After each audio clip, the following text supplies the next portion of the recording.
আল্লাহ নবীর ঘরে শিক্ষা কেমন ছিলেন দেখে। হযরতে খাতুনে জান্নাত তিনি এমন করে হযরত ইমামে হাসান হোসেন দুই ভাই অসুস্থ হয়েছে, তাই তিনাদের সুস্থতার জন্য খাতুনে জান্নাত নিয়ত করলেন, মান্নত করলেন, ও রব্বি আল্লাহ, আমার বাচ্চা দুটো সুস্থ হয়ে গেলে আমি আপনার খুশির জন্য তিনটে রোজা রাখার মান্নত করলাম, নিয়ত করলাম। আল্লাহ পাকের দয়াতে ইমামে হাসান হোসেন পাক দুই ভাই সুস্থ হয়ে গেলে, তখন ছোট ছোট তিনারা ছিলেন। এই সুস্থ হয়ে যাওয়ার দরুন হযরতে খাতুনে জান্নাত মাওলা আলী শেরে খোদার সঙ্গে আলোচনা করলে, আমার প্রাণের স্বামী, আমি আল্লাহ পাকের কাছে এই বলে মান্নত করেছিলাম, হাসান হোসেন সুস্থ হয়ে গেলে আমি তিনটে রোজা রাখবো।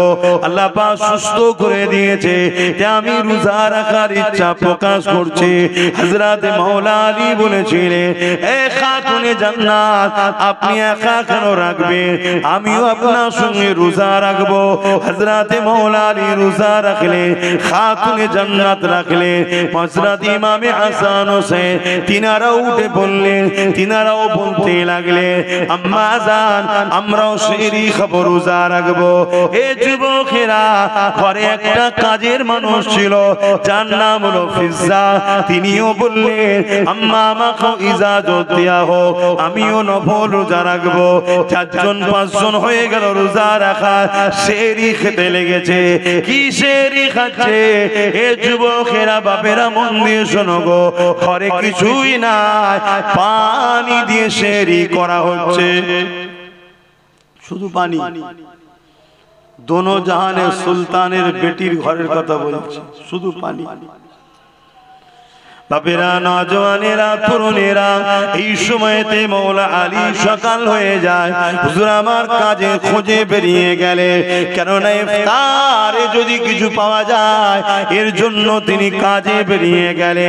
খাজুরের বাগানে পানি দেওয়ার কাজ করতে লাগলে, এতে সামান্য কিছু আল্লাহ মিলালে, তা থেকে জবের আটা, রুটি এবং কিছু খাজুর কিনে নিয়ে এলে। যখন ইফতার সাজানো হয়ে গেছে, আজানের অপেক্ষা রয়েছে, ইফতার করবে, হঠাৎ করে দরজার গোড়ায় এক অচেনা মুসাফির আওয়াজ দিয়ে বলতে লাগলো, এ খাতুনে জান্নাত, এ নবীর কলিজা টুকরি ফাতেমা, এ আহলে রাসূলরা, আমি বড় ক্ষুধার্ত রয়েছে, কয়েকদিন আমার খাওয়া হয়নি, নবীর ঘর থেকে আমরা ফিরে যাব, আহলে রাসূলের ঘর থেকে খালি হাতে ফিরে যাব, এটা হতে পারে না, এ আমাকে কিছু দেন। হযরতে খাতুনে জান্নাত দেখলো ইফতারটা এত সামান্য রয়েছে, ওই মানুষটাকে সব যদি না দেয়া যায় একটা মানুষের পেটও ভরবে না। তাই খাতুনে জান্নাত ওই ইফতারের পাত্রটাকে নিয়ে হযরতে মাওলা আলীর স্বামীকে দিয়ে দিলে, যান এই মুসাফিরটাকে দিয়ে দেন, ওই গরীব ক্ষুধার্তটাকে দিয়ে দেন। হযরতে খাতুনে জান্নাতের কথা শুনে মাওলা আলী বলল, না, আমার বাচ্চা দুটো রোজা রেখে আছে, তারা ইফতার কি করবে? তুমি আমি না হয় বড় মানুষ নাই করলা, দুটো ছোট ছোট বাচ্চা তারা রোজা রেখে সারা দিন রয়েছে, সেহরিতে পানি খেয়েছে, তারা কি ইফতার করবে? একবার মাওলা আলী বলল, না।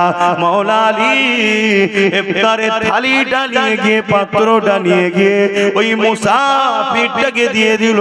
মুসাফির চলে গেল, মান্নতে রোজা ছিল, পরের দিন আবার সেহরিতে খাতুনে জান্নাত উঠলো, মাওলা আলীও উঠলো, ইমামে হাসান হোসেন উঠলো, ওই ফিজ্জা নামের কাজের মানুষটা উঠলো, পাঁচজনে আবার সেহরিতে পানি খেলে, আবার রোজা নিয়ত করে নিলে, আবার মাওলা আলী দিনের বেলা কাজের জন্য বেরিয়ে গেলে, আবার সামান্য কিছু অর্থ মিলল, তা থেকে আবার কিছু জবের আটা, রুটি আর কিছু খাজুর কিনে নিয়েছে, ইফতারের জন্য তৈরি হতে লাগলো।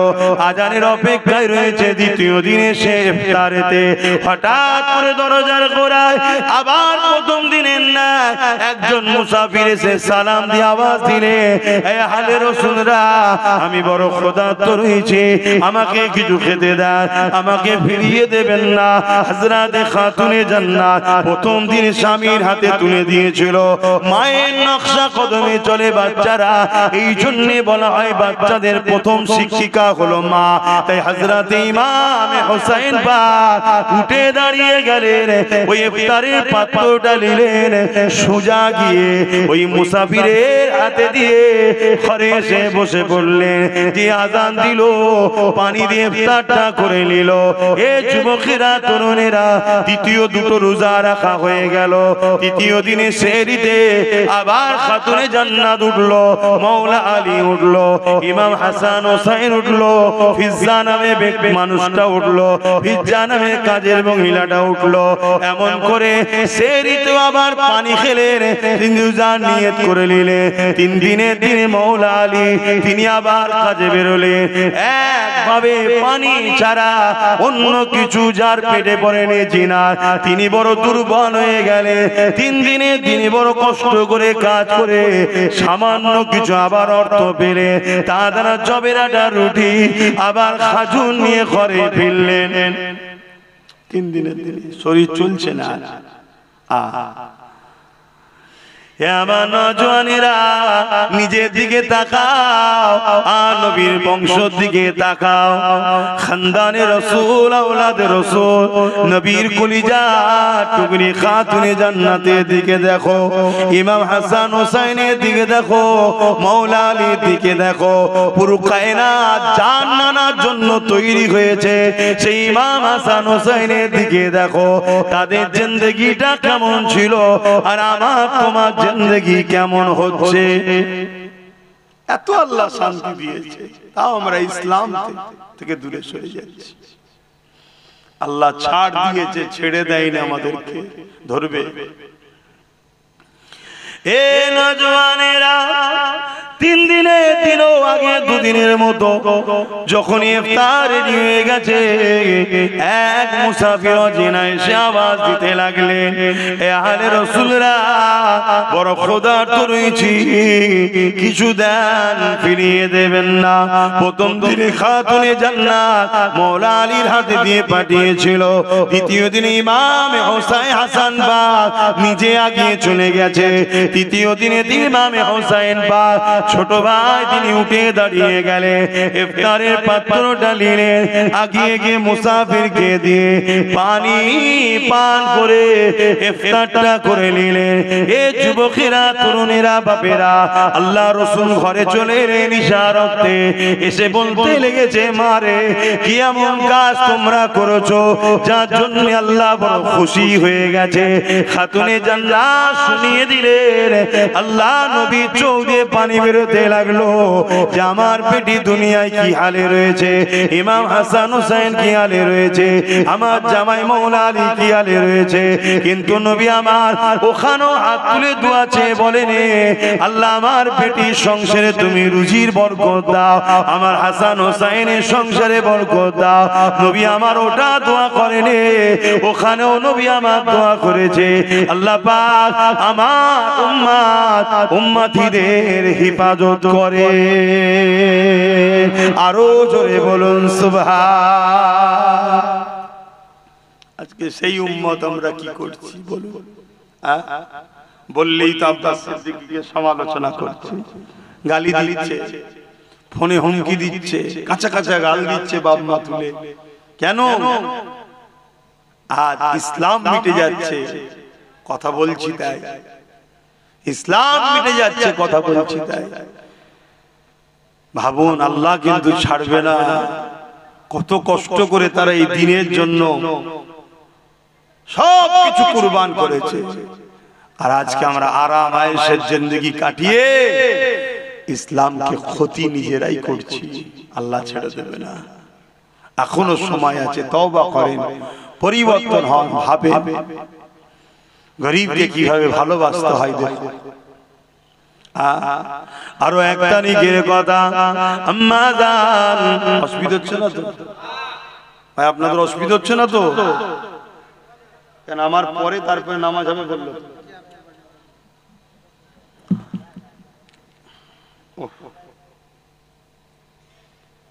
আরো 1 তারিখের কথা, আল্লাহ নবীর কলিজার টুকরি খাতুনে জান্নাত দুনিয়া থেকে চলে যাবার সময় হয়েছে। হযরতে মাওলা আলী হুজুরের কোলে মাথা রেখে খাতুনে জান্নাত চোখ মুজে শুয়ে আছে, যাবার সময় একদম শেষের দিকে, দুনিয়া থেকে পর্দা নেবেন, ইন্তেকাল করার সময় এসে গেছে। হযরতে মাওলা আলী খাতুনে জান্নাত নিজের স্ত্রীর মাথায় হাত বুলোতে বুলোতে চোখ ভরা পানি দিয়ে বলছে, আমার প্রাণের স্ত্রী, এতদিন সংসার করলাম, কোনদিন একটা বার আপনি আমাকে কোন জিনিস আমাকে মুখ ফুটে চাননি আমার কাছে, শুনছেন? কোনদিন একটা জিনিস আমার কাছে চাননি। হযরতে খাতুনে জান্নাত চোখ খুললেন, মুচকি হাসলেন, হেসে বলছেন, আমি সাক্ষী দিচ্ছি আমি আপনার উপরে রাজি খুশি আছি। জোরে বলুন সুবহানাল্লাহ। পৃথিবীতে তো ওই স্বামীটাই, ওই পুরুষটাই তো শ্রেষ্ঠ যাকে তার স্ত্রী বলবে আপনার উপরে আমি খুশি, আপনি ভালো। কথা বুঝে আসছে? তা আপনি কেন চিন্তা করছেন? আমি আপনার উপরে রাজি আছি, কিন্তু মাওলা আলী শেরে খোদা বলছে, আমার দিল চাইছে একটা তো কিছু বলো, কিছু তো একটা চাও যেটা আমি তোমার জন্য এনে দেব। কখনো তো কিছু চাইলে না। হযরতে খাতুনে জান্নাত বলে, যখন আপনি এতই করে বলছেন, জান একটা আপেল কিনে নিয়ে আসেন, একটা সেব নিয়ে আসেন, আমি এটা আপনার কাছে চাইলাম জান। দোনো জাহানের সুলতানের বেটি হযরতে মাওলা আলী কোল থেকে বড় আদর করে স্ত্রীর মাথাটা তাকিয়া বালিশের উপরে রেখে দিয়ে খাতুনে জান্নাতের জন্য ছুটতে লেগেছে। হযরতে আলী চোখে পানি, এ পানি বড় আনন্দের পানি। আজ আমার কাছে ফাতেমা কিছু চেয়েছে, তাই বাজারে গেছে, এত অল্প পয়সা ছিল, একটা পিসি শুধু আপেল হয়েছে, ওই আপেলটা কিনে নিয়ে ঘরে ফিরে আসছে। রাস্তায় একটা ক্ষুধার্ত ব্যক্তি মুসাফির হাত দিয়েছে, হে হযরতে আলী, হে নবীর জামাতা, হে আলে রাসূল, আমি বড় ক্ষুধার্ত, তোমার হাতের আপেলটা আমাকে দাও, আমার বড় খিদা লেগেছে, আমাকে ওটা দাও। হযরতে আলী চিন্তা করতে লেগেছে, জীবনে প্রথমবার আমার স্ত্রী ফাতেমা আমার কাছে একটা আপেল খেতে চাইলো, আর আমি ওইটা কিনে নিয়ে যাচ্ছি। এত সামান্য পয়সা দ্বিতীয় কিনারও নাই, যদি মুসাফিরটাকে দিয়ে দিই, এই গরীব ক্ষুধার্তটাকে দিয়ে দিই, আমার স্ত্রী জীবনে চাইনে, চলে যাওয়ার সময়ও তিনার নজদিকে এসেছে। আরে আমি কি করি?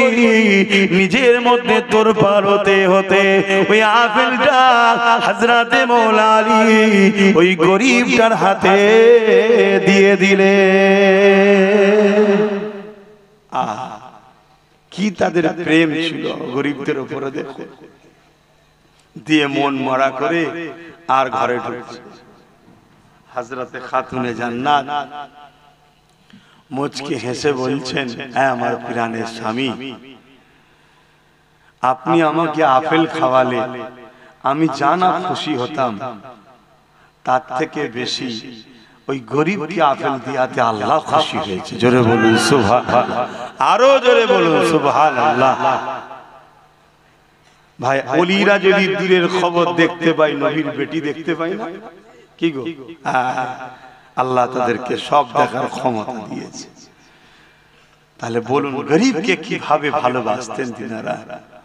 আর আজকে আমরা নিজের প্রতিবেশী, নিজের আত্মীয়র মধ্যে গরিবের উপরে আমাদের আজকাল গুরুত্ব নাই। গরিবের উপরে সবাই জুলুম করছে। গরিবকে প্যার করো, গরিবকে ভালোবাসো, গরিবকে সাথ দাও, আল্লাহ খুশি হবে। আল্লাহ নবী জানিয়ে দিলেন, لا يؤمن أحدكم حتى أكون أحب إليه من والده وولده والناس أجمعين ততক্ষণ পর্যন্ত তোমরা ঈমানদার হতে পারবে না যতক্ষণ পর্যন্ত তোমরা তোমাদের ধন দৌলত জমি জায়গা ঘর বাড়ি বাপ মা সন্তান স্ত্রী স্বামী সব কিছু থেকে আমি রাসূলুল্লাহকে বেশি না ভালোবাসতে পারবে ততক্ষণ পর্যন্ত তোমরা ঈমানদার হতে পারবে না। ঈমানদার ওই ব্যক্তি হবে যে দিল থেকে মুহাম্মদ রাসূলকে রাসূল জেনে জানের থেকে বেশি ভালোবেসে আদবের সাথে নবী পাককে মেনে নিয়েছে তার মধ্যেই ঈমান রয়েছে।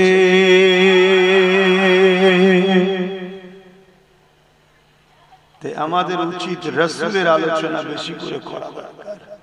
আল্লাহ আমার নবীকে কি নিয়ামত করেছে আর কেনই বা আলোচনা করবেন না বা কেনই শুনবেন না। আজ আমাদের যুবকরা বিভিন্ন জায়গায় ভিড় করে আল্লাহ রাসূলের কথা আল্লাহর কথা শোনার জন্য আমাদের ছেলেদেরকে বারবার বুঝিয়ে বুঝিয়ে ডাকতে হয়। তাহলে কতটা দূরে সরে গেছে বলে ওজন এখানেই তো বিশেষ করে ভিড় করা দরকার, এখানেই তো আমাদের উঠা বসা করা দরকার। কিন্তু এমন সোহবত এমন পরিস্থিতি দুনিয়ার এসে গেছে আমার ভাইয়েরা যুবকেরা বোনেরা মেলাতে ফাংশনে যাত্রায় গানেতে সেখানে যে ভিড় করছে আল্লাহ ও রাসূলের আলোচনা থেকে দূরে সরে যাচ্ছে। এটা তাদের জন্য ক্ষতির হচ্ছে। বাবেরা নওজওয়ানেরা তরুণেরা অথচ আমার রাসূলুল্লাহ আমাদেরকে কত মহব্বত করে, আমাদের দয়া নবী আমাদেরকে কত পেয়ার করে। সারা জীবনটা নবী আমার আপনার জন্য কেঁদেছে। যখনই নবী পাকের চোখ দিয়ে পানি বেরিয়েছে ওই কান্নার কারণটা কি আল্লাহ রাসূল বলেছেন গুনাহগার উম্মত উম্মতির চিন্তায় আল্লাহ পাক তাদের সঙ্গে কি বিচার করবে, তারা দুনিয়ায় কিভাবে থাকবে, তাদের কত ক্ষতি হবে, আখিরাত তাদের কত ক্ষতি হয়ে যাবে, দুনিয়া ধোঁকায় পড়ে তারা বরবাদ না হয়ে যায়, আল্লাহ যেন তাদের উপরে নারাজ না হয়ে যায়। এই বলে বলে নবী আমার সর্বসময় কেঁদেছে। আমার রাসূলুল্লাহ শিশুবেলায় যখন দুলনাতে দুলতে তখন উম্মত উম্মতি করে কেঁদেছে। আমার নবী যখন সিজদায় পড়ে থাকতেন তখন উম্মত উম্মতি করে কেঁদেছে। এ যুবকেরা আল্লাহ নবীর জীবনে এমন কোনো দিন যায়নি নবী আমার তোমাকে আমাকে ভুলে গেছে, তোমাকে আমাকে স্মরণ করেনি, তোমার আমার জন্য কাঁদেনি, এমন কোনো দিন আমার রাসূলুল্লাহ জীবনে যায়নি। আমার নবী পাক সর্বসময় তোমার আমার জন্য কেঁদেছে। এখন এই টাইমেও রাসূল আমার রওজা মুবারকে তোমার আমার জন্য কাঁদতেছে।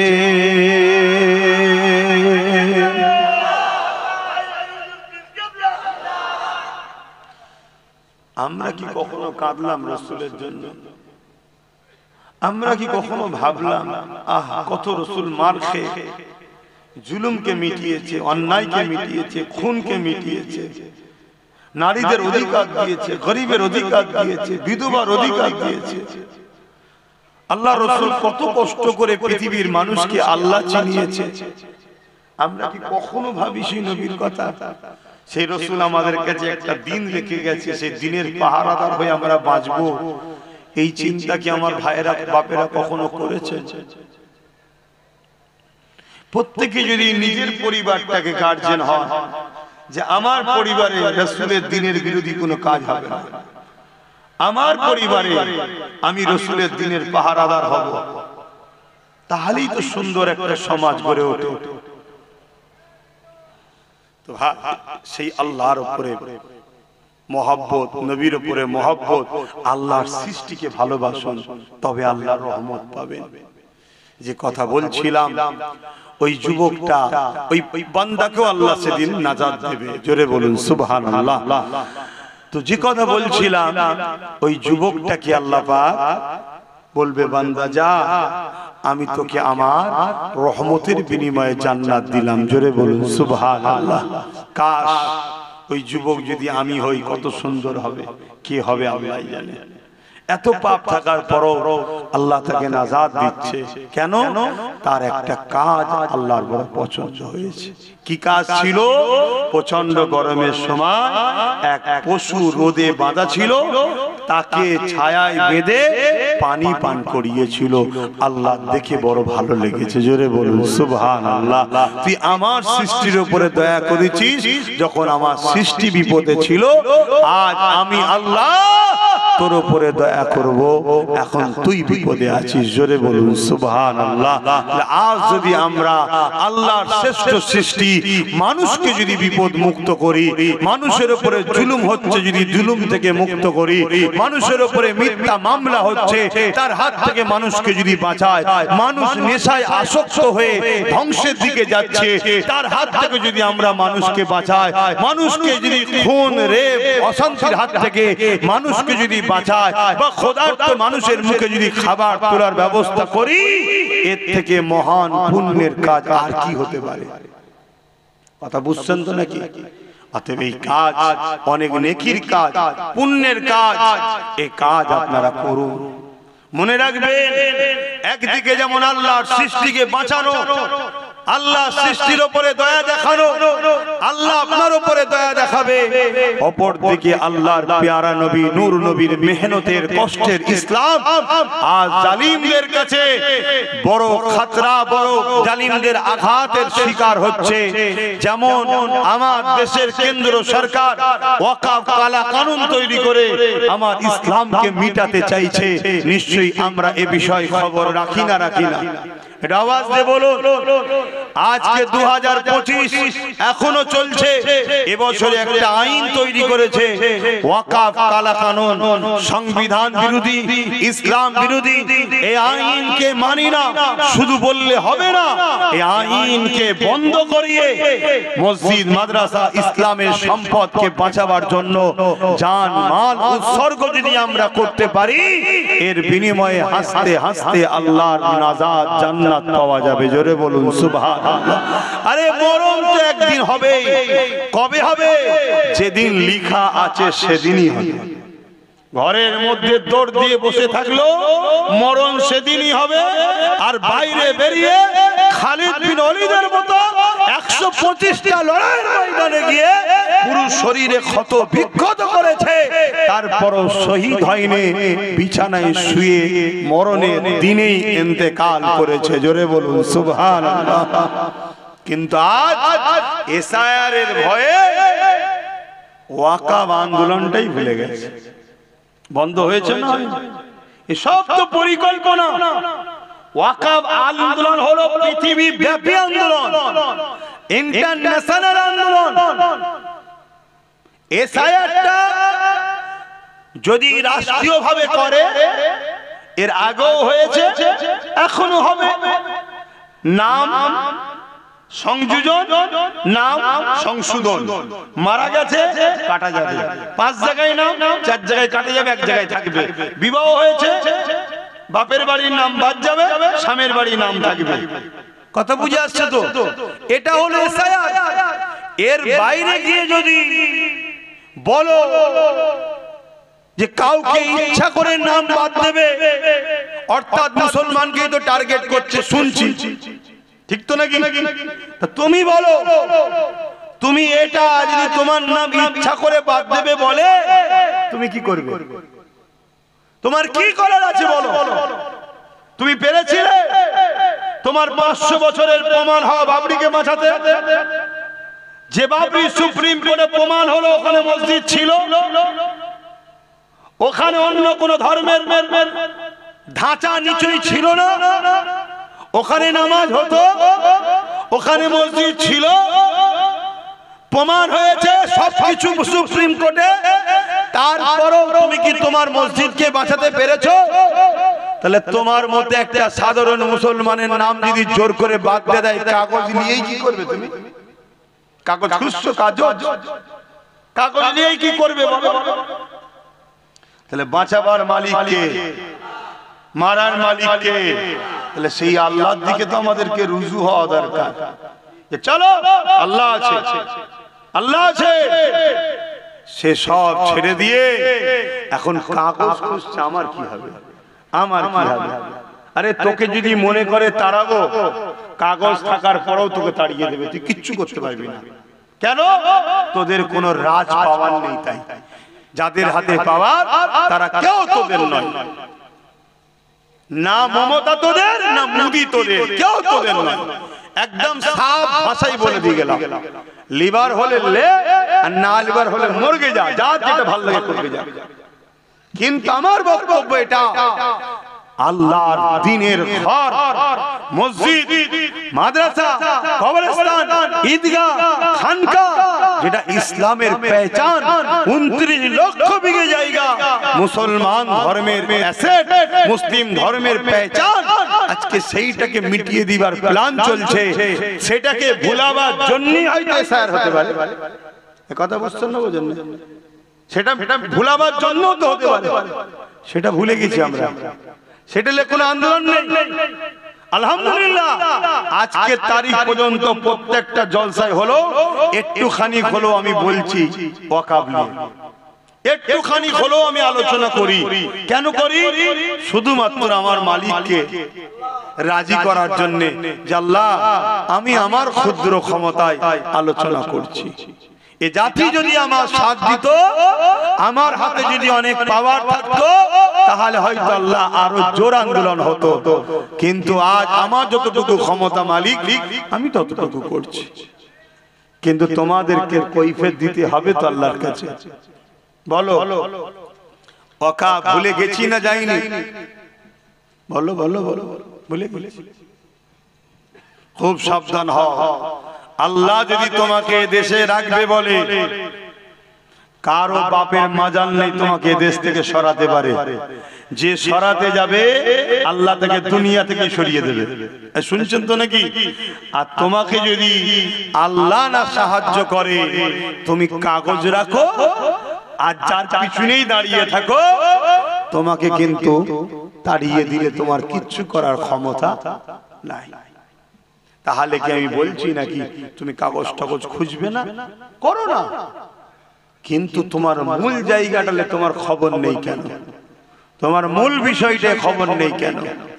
আর এই সব বিষয়গুলো আলোচনা করলে আবার একদল লোক আছে ওয়াজকে কাটিং করছে, কাটিং করে ছোট ছোট করে 29 minute, 30 minute, 20 minute, sorry 29 second, 30 second, 20 second সব আমার বিরুদ্ধে প্রচার করছে ভুলভাল, যাতে করে সমাজ আমাকে ঘৃণা করে, সমাজ আমাকে ভুল বোঝে।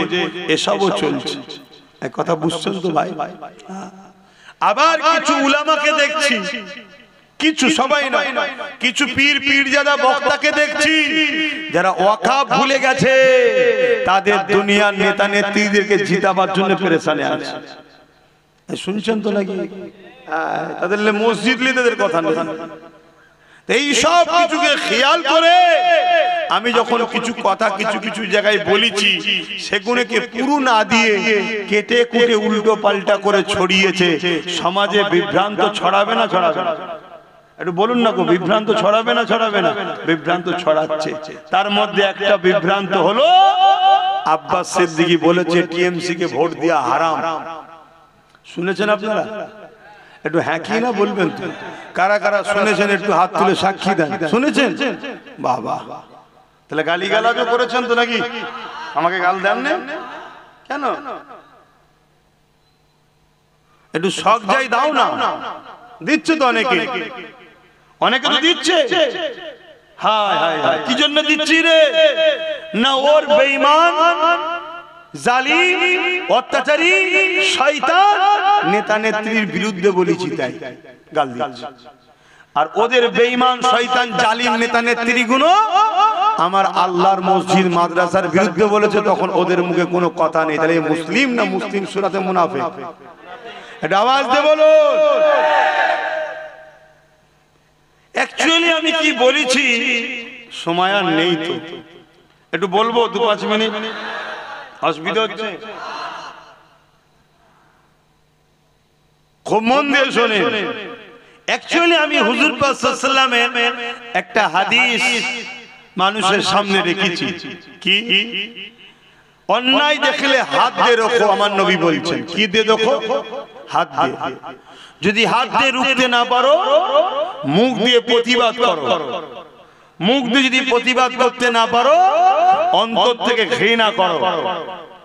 এই অন্তর থেকে ঘৃণা করার কথা বলে আল্লাহ নবী বলেছে এটা হলো একেবারে দুর্বল ঈমান। কোনটা? অন্তর থেকে ঘৃণা করা, এটা হলো কি? দুর্বল ঈমান। মজবুত এক নম্বর ঈমান কোনটা? হাত দিয়ে প্রতিবাদ করা, হাত দিয়ে রুখা অন্যায়কে।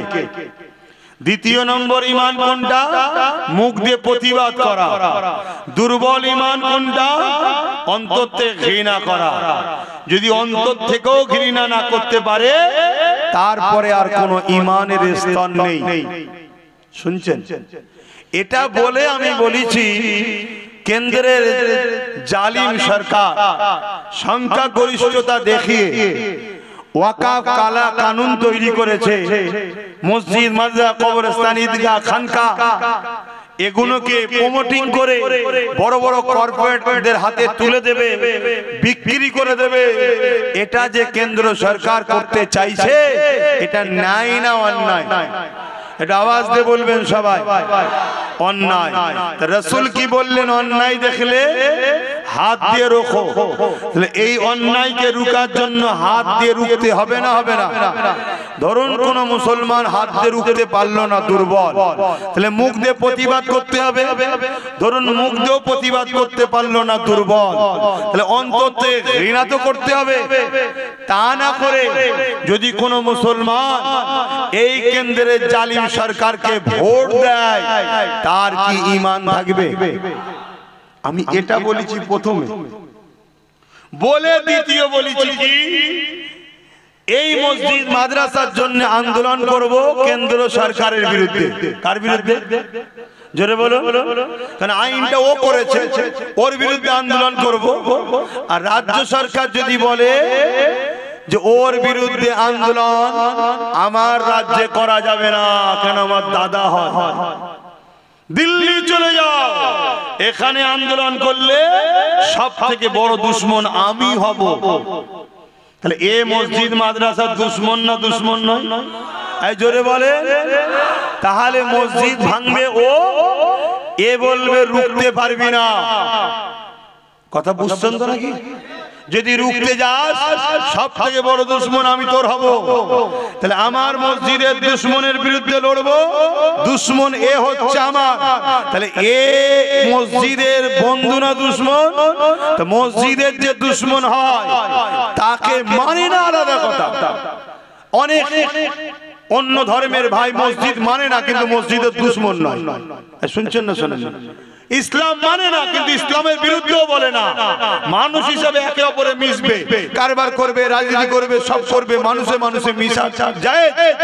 কিন্তু তুমি মানো না, শুধু তা নয়, তুমি আমাদের ট্যাক্সের পয়সায় দীঘায় মন্দির করতে পারো, আর আমার মসজিদের জন্য লড়তে গেলে তুমি বলবে দিল্লি চলে যাও।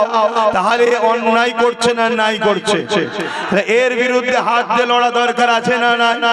যদি হাতে না পারো, মুখ দিয়ে প্রতিবাদের দরকার আছে না না? যদি মুখ দিয়ে না পারো, অন্তর থেকে ঘৃণার দরকার আছে না না? তা না করে যদি কেউ একে ভোট দেয়, তার ঈমান আছে? আমি এটাই বলেছি। কেন একে ভোট দিচ্ছ তুমি? এ শক্তিশালী হয়ে ও মসজিদ ভাঙবে, এ আমাদেরকে বেড়া দেবে, আন্দোলন করা যাবে না। শুনছেন না? আরো কথা বলেছি। কি বলেছি? কি বলেছি? মন্দির বানাচ্ছে ট্যাক্সের পয়সায়, চলো, তারপরও চলো, ছেড়ে দাও, কথা বুঝে আসছে। কিন্তু তুমি মন্দির বানিয়ে প্রসাদ খাইয়ে মুসলিম সমাজকে কাফের বানাবার পরিকল্পনা করেছে না করেনি? রেশনের মধ্যে দিয়ে প্রসাদ পাঠিয়েছে না পাঠায়নি? বুকে হাত দিয়ে বলুন, প্রসাদ খেলে ঈমান থাকে? জোরে বলো, ঈমান থাকে। তাহলে তুমি এক মন্দির করলে রাজকোষের টাকা, এটা যেমন অন্যায়, তারপরেও চলো সম্প্রীতির স্বার্থে, বৃহৎ স্বার্থে চুপ করে গেলাম, কিন্তু তুমি প্রসাদ খাইয়ে মুসলিম সমাজের ঈমানকে লুটতে চেয়েছো, আমাদের বেঈমান বানাতে চেয়েছো, এটা নাই না অন্যায়? তাহলে এই অন্যায়ের বিরুদ্ধে হাত দিয়ে রুখা দরকার আছে না না? মুখ দিয়ে প্রতিবাদের দরকার আছে না না? অন্তত ঘৃণার দরকার আছে না না? তা না করে একে আবার ভোট দিয়ে শক্তিশালী করছো, যাতে করে আরো কিছু হারাম খাইয়ে মুসলমানদেরকে কাফের বানায়। অতএব এই কাফেরের যে শাস্তি হবে সে বেটাও কাফের হবে। কথা বুঝছেন না বোঝেন না? তুই রাজনীতি করছিস করকে যা বাবা, মানুষের রুজি রুটি কারবার ব্যবসা বাণিজ্যের কথা বলবি, আমি আসবো হুজুর মানুষ জলসা করবো চলে যাব। তুই রাজনীতির নামে যদি আমাদের ঈমান লুটতে চাস, তাহলে আমার কি দায়িত্ব নয় জাতিকে জাগানো? কথা বলছে না তো? এজন্য আমি বলেছি। কিন্তু এসব কথা বলার পরে আর একটা কথা বলেছি, শুনবেন না? এ বলেছিল কোরআন শেষ হয়ে যাবে, আমার উন্নতি শেষ হবে না। এ কথাটা মানেন? নাই না অন্যায়? এ কথাটা বলেছে নাই না অন্যায়? ওর উন্নতি শেষ হবে, ওর উন্নতি শেষ হবে না হবে না? আমার কোরআন শেষ হয়ে যাবে, দুদিন পরে কোন জাহান্নামে ঢুকে যাবে কোনো ঠিক আছে? ও বলছে আমার কোরআন শেষ হয়ে যাবে। এ কথা বুঝছেন না? এই বিষয়ে মোল্লা মৌলী সাহেবদের কথা আছে। ওজন আমি আব্বাস সিদ্দিকী যখন বিরোধী করি, আমার বিরুদ্ধে বলার জন্য অনেক মৌলী সাহেব বাজারে আছেন না না? হ্যাঁ, এদের ভাড়া করা দালাল, ওগুলো এদের ভাড়া করা দালাল। চিনে রাখো, হতভাগা আকবর এরকম মৌলী সাহেবকে পয়সা দিয়ে দালাল তৈরি করেছিল, যাদের দ্বারা দ্বীনে ইলাহি কোরআনের বিরুদ্ধে কিতাব লিখেছিল। শুনছেন? হ্যাঁ, দ্বীনের স্বার্থে বলে যাচ্ছি। এতে যদি আব্বাস সিদ্দিকীর কপালে খোদা যা লিখে রেখেছে আমি সেটা মানতে রাজি। কথা বুঝে আসছে না? নাই দ্বীনের জন্য বলতে হবে না হবে না? আমার বাপেরা কি বলছেন, বলতে হবে না হবে না? তোমার পেট দেখছ আব্বা, আমার মায়েরা মদের টাকা খুব লিচ্ছ, মদ বিক্রি করার টাকা দিচ্ছে বাড়ি বাড়ি, ওই টাকায় তুমি ছেলেকে খাওয়াচ্ছ। মনে রেখে দিও, তোমার ছেলে এত বিষ পুড়া হবে, একটু বড় হতে দাও না, চুলের মুঠি ধরে পিটবে। তুমি কত তাবিজ করবে মা? কোন তাবিজ কাজে লাগবে না। কেন? গোড়াই গন্ডগোল করে ফেলেছে। শুনছেন তো নাকি? না গায়ে লাগছে সব? এখনো সময় আছে, তওবা করো। এবারে এসব বলার পরে একটা কথা বলেছি, কি যদি কেউ বলো যে এ মিস করে বলে ফেলেছে, এটা স্লিপ হয়ে গেছে, শুনছেন তো নাকি? এটা ভুল করে বলে ফেলেছে, যদি কেউ বলে, শুনছেন তো নাকি? আমি তখন এটাও বলেছি, তাহলে একে ক্ষমা চাইতে বলো, একে বলো যে আমার ওটা বলা ভুল হয়েছে, তোমরা আন্দোলন করো, কিন্তু রাস্তা বন্ধ করো না। কেন? আমার বাংলায় যাতে মানুষ চলতে পারে, হ্যাঁ বলার অধিকার আছে, তার রাজ্য সে দেখবে না, সে দায়িত্ব আছে। কিন্তু দিল্লি চলে যাও বললি তুই, মানে দাদাগিরি দিচ্ছি, মস্তান হয়ে গেছি না, ক্ষমতা খুব। শোন, এখানে অনেকে ছিল, আমরা সরে যেতে না, রাস্তার কুকুরও তাকে চিনতে পারে না। আর কথা ভুল বলছি? বিগত দিন অনেকে বলেছিল অনেক কিছু, আমরা যেই পাশ থেকে সরে গেছি মুচুট খেয়ে গুজুরে পড়ে গেছে, গার্ডও চলে গেছে, আর রাস্তায় গেলে কোনো কুকুরও দেখেনি যে আমাদের মুখ্যমন্ত্রী এসছে রে, কেউ বলেনি। কথা ভুল বলছি? আমাদের ভোট নেবে আর আমাদেরকে দিল্লি দেখাবে, এটা অন্যায় হচ্ছে না? নাই হচ্ছে। এরপরও আমি বলেছি, যদিও ক্ষমা চেয়ে তাহলে আমি বলবো না ক্ষমা চেয়েছে। যতদিন না ক্ষমা চাইবে, আল্লাহ যতদিন আমায় বলাবে আমি বলবো। কারো যদি আপত্তি হয়, সেই মুসলমানকে বলবো কলেমায় রুদ্ধ কবুর পরে নতুন করে মুসলমান হন। তোর কাছে বেঈমান নেতা আগে, ইসলামের দুশমন আগে, তোর কাছে কোরআন দিন আগে নয়। তুই এত নিকৃষ্ট হয়ে গেলি, তওবা কর, কলেমা পড়। কোন মুসলমান যদি এর পক্ষে থাকে তার ঈমান থাকবে না। শুনছেন তো নাকি? হ্যাঁ, যদি ক্ষমা চেয়ে নেয় তাহলে ভিন্ন বিষয়, রুজি রুটি কারবারের ব্যাপার, দুনিয়াদারি ব্যাপার চলবে না। ওটা তোর যার যাকে ভালো লাগে নিয়ে করবে যা, তখন অন্য জায়গায় আসবে যে যার দলের হয়ে প্রচার করবে। কিন্তু এ তো আমার দিনকে মিটাতে চাইছে। ও হলো প্রকাশ্য দুশমন, এ হলো বন্ধু সেজে দুশমন। এ কথা বুঝছেন? এজন্য আমার বলার দায়িত্ব আছে না নাই? একটু হ্যাঁ কি না বলে। তাই তো আমি বলছি, কে কে বলছেন বলার দায়িত্ব আছে একটু হাত তুলে সাক্ষী দেন তো দেখি। আল্লাহকে দেখে লম্বা করে হাত তোলে। আশপাশে দেখেন কেউ হাত তুলতে বাকি আছে কি? দেখেন দেখেন কেউ বাকি আছে কি? লম্বা করে হাত তোলে।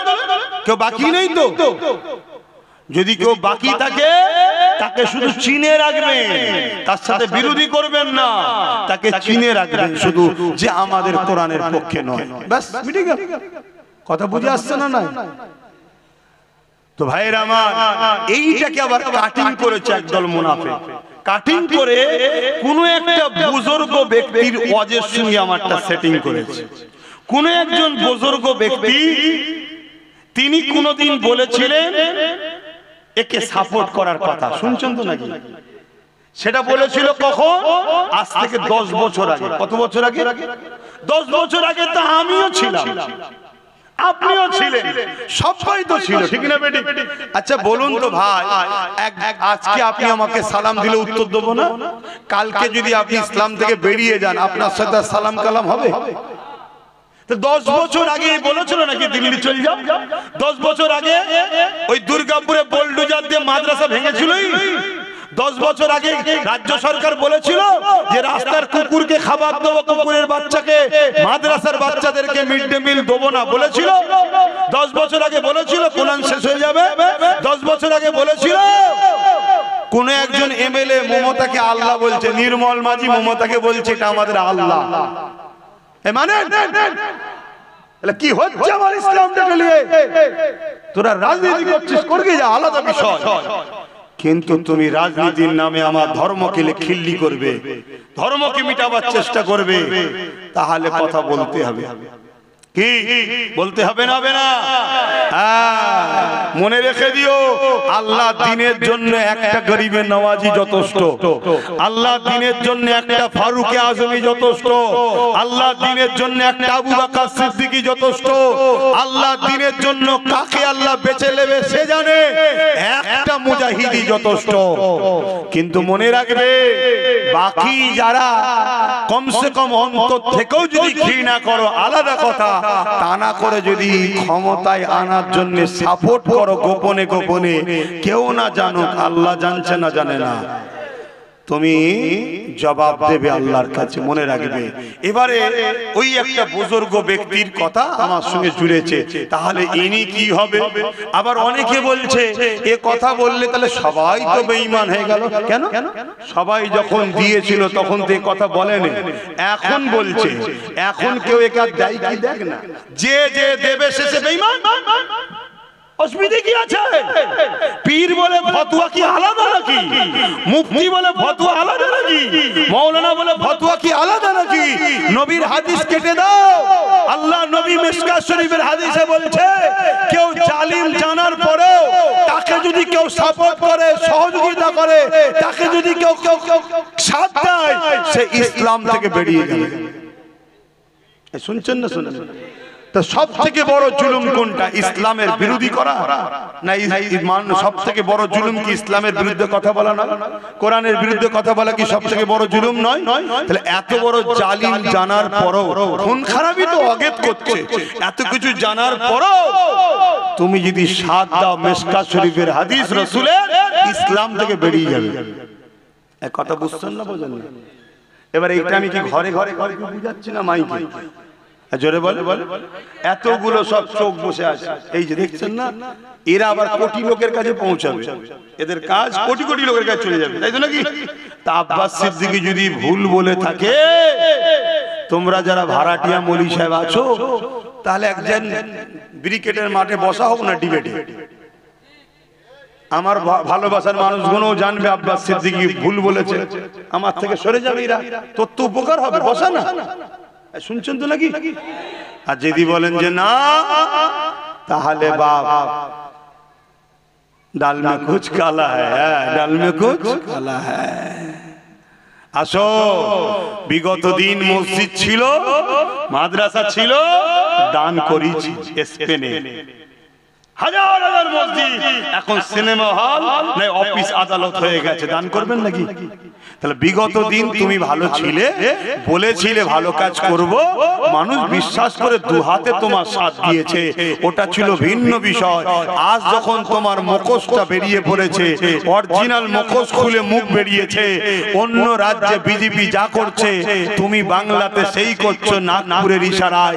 তোমার রাজ্যে থানার মধ্যে মুসলমান মরছে, তোমার রাজ্যে ওবিসি তৈরি করে মুসলিম জাতির মেরুদণ্ডকে তুমি ভেঙে দিলে, তোমার রাজ্যে আনিস খানকে মেরে দেওয়া হচ্ছে, তোমার রাজ্যে তামান্নাকে বোম দিয়ে মারা হচ্ছে, তোমার রাজ্যে এত জুলুম হচ্ছে, একটা মুসলমানের বাড়িতে তোমার যাবার সময় হলো না, উপরন্ত যেই বিজেপির খগেন মুর্মু মার খেলো অমনি তুমি চলে গেলে। তাহলে তোমাদের দুজনের মিলটা কত বুঝতে পারছো তো নাকি? অন্য রাজ্যে বিজেপি আরএসএস এর ইশারায় কাজ করছে, তুমি এখানে আরএসএস এর ইশারায় সেই কাজ করছো। ও ডাইরেক্ট, তুমি পিছন থেকে আঘাত করছো। ডাইরেক্ট আঘাতের থেকে পিছনের দুশমন খতরনাক বেশি। নবী বলছে বেশি ভয়ঙ্কর। প্রকাশ্য দুশমন যতই থাক, মুনাফিক সবচেয়ে বড় ক্ষতিকারক। হযরতে সালাউদ্দিন আইবি 12 লক্ষ খাজা সেনা নিয়ে 4 লক্ষর মোকাবেলায় লড়াই করেছিল। করার পরে সালাউদ্দিন আইবি ঘরে এসে মন খারাপ করে বসে আছে। সবাই জিজ্ঞেস করছে, হুজুর আপনার মন খারাপ কেন? আপনি কি খুশি নয় মসজিদে আকসা উদ্ধার হয়েছে? সালাউদ্দিন আইবি বলছেন, খুশি তো জানি, কিন্তু আমাদের মধ্যে কিছু গাদ্দার আছে, এদেরকে যদি বিচার না করা যায় মসজিদে আকসা আবার চলে যাবে। সালাউদ্দিন আইবি একটা গোয়েন্দা টিম তৈরি করলেন, তাদেরকে মসজিদে পাঠালেন, মক্তবে পাঠালেন, খানকায় পাঠালেন, কথা বুঝে আসছে, মাদ্রাসায় পাঠালেন। কেন না? এখানেই গোপন দুশমন থাকে। শুনছেন তো নাকি? 3000 আলেম উলামাকে সালাউদ্দিন আইবি নিজে হাতে করে কতল করেছে। তারা কারা? সুরাতে সকলে মুসলমান মাওলানা, ভেতরে সব ছিল ইহুদিদের চট। তাহলে আজকেও আছে না?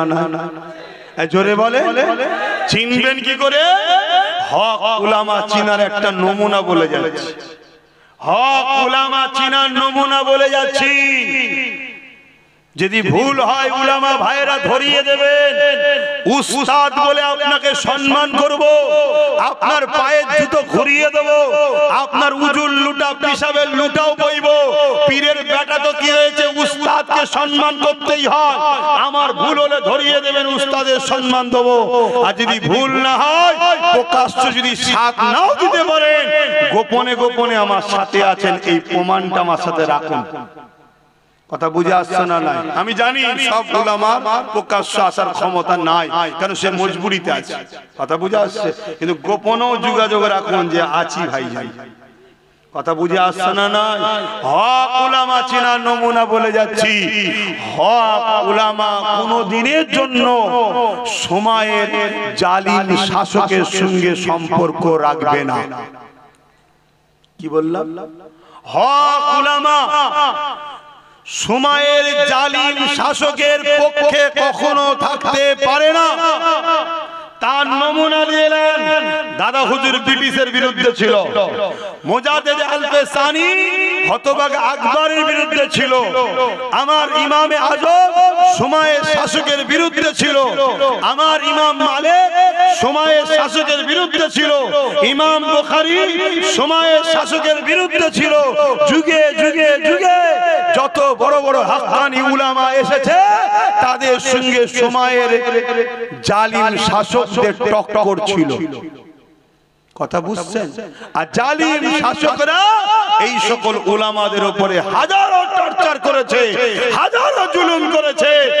তারা সব জুলুমকে সহ্য করেছে, কিন্তু জালিমের কাছে মাথা নত করেনি। জোরে বলুন সুবহানাল্লাহ। কথা শেষ করছি, ব্যথা পেলেন? আসেন সংক্ষেপ করব, তার আগে একটু সালাম দেব। ইয়া নবী সালাম।